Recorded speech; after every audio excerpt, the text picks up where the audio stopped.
Հայաստանը դուրս է բերվել թակարդից։ Եվ ընդհակառակ այսօր այս մարդիկ ինչ են ասում, ասում են դե ինչ ուզել են տվել եք։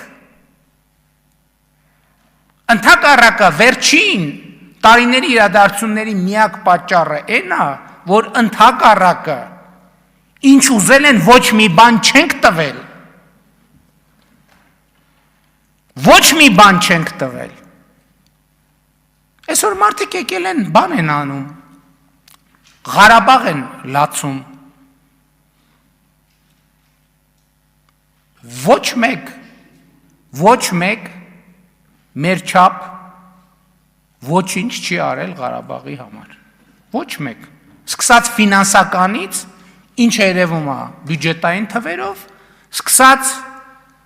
մնացածից ինքը ինչը չի երևում ու չի երևալու երբեք։